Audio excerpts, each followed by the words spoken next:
Hello everyone, this is Kelly and welcome to the Honeybee Stamps YouTube channel. Today we have a spooktacular YouTube hop for you where myself and several of our design team members have some amazing videos including a bunch of new products from the Spooktacular release. Make sure you check out the information in the description box below. It's going to tell you exactly where to hop along.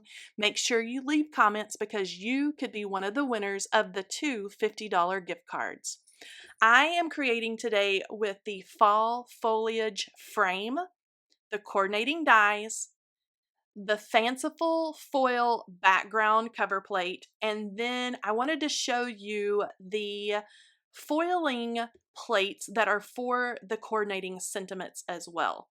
So what I have done with this background foil plate is I first spritzed that cardstock with water and then I embossed it in my die machine, just like you would do any other kind of die.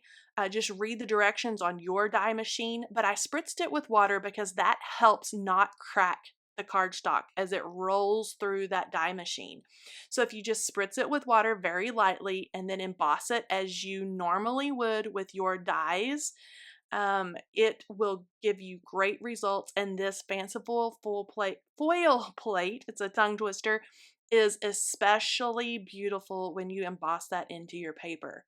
So I am starting out my card with that large frame stamp and I'm going to heat emboss it with the Brutus Monroe gilded embossing powder. I've inked that stamp up in our clear embossing ink and then I am spreading that beautiful gilded embossing powder all over that beautiful fall design. Once I have that on there, I can use my little coffee filter and just filter that all back into that little container and then heat set all of that beautiful powder with my heat tool. Now there are coordinating stencils that it's going to color in that beautiful frame. All you have to do is use whatever inks you like in your blending brushes and you can get great color that way. Today I'm going to use my colored pencils and I'm starting out with these beautiful fall leaves and a yellow pencil. So I'm coloring random areas. You can kind of see me skip around a little bit and I'll start out at the base of the leaf and then skip some areas and then go up to the top of the leaf. And that's because I'm going to blend this yellow and then kind of a burnt orange color. So I'm filling in the open areas that I left when I colored the yellow in with the burnt orange. And then I can take my little blending stump and kind of blend and mix those two shades together. And doing that is going to give me a great fall colored leaf. And so I'm going to get this last little leaf colored and then I can take that blending stump and just pass over that. And what that does is it blends those waxes in the pencils together and it's really going to marry those two shades together. So I'm just quickly passing that little stump over the top and then I'm going to have beautiful fall colored leaves. Now once I get all of these finished, I'm going to color in the rest of the images just solid colors. So some of the leaves I am coloring this kind of eggplant color and actually those are little florals. When I was choosing the colors for this card, I really wanted really dark, rich jewel tones. And so I have the yellow and the orange, of course, that we started out with. And then I have this beautiful eggplant that's those little petals and little flowers there. Now this image, you can choose, as I mentioned before, to color this in with the stencils, or you can color it in with your Copic markers or your pencils, as I'm showing here. These images are so super easy to color in, especially when you've heat embossed it like I've done here, because that helps you kind of stay in the lines. It creates a little ridge there where all you have to do is kind of trace around and then fill in each little image. Now this is a really, really deep kind of turquoise green that I'm doing for all the little leaves. And then after I get that done, I'm going to go in with a lighter turquoise and I'm doing some of the fun little flowers that are in that set. And then once I get this turquoise done, I am going to add some details in with a white gel pen. When adding my details with the white gel pen, I just went around some of the edges of those leaves and petals. You can see I'm going right up next to those embossed lines. And then I'm going to go in and just add some little dots here and there in the background of that frame. And what this does, it just adds a nice bright white. This is just one of those extra steps that us crafters love to add to our cards.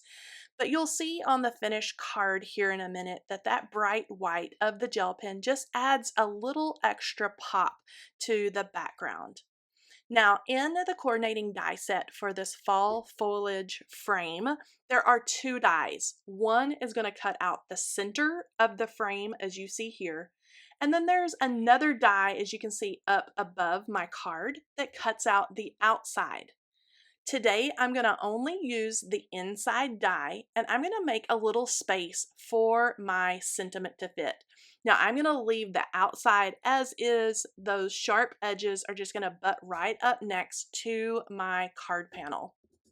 I'm using some of our foam dots, and I love these that have the tabs, and I almost hate to cover up this embossed background, but I took one for the team here with that beautiful fall frame. Now, I wanted to show you that there are the little the foiled sentiments that you can use. So you can foil those, use the same die.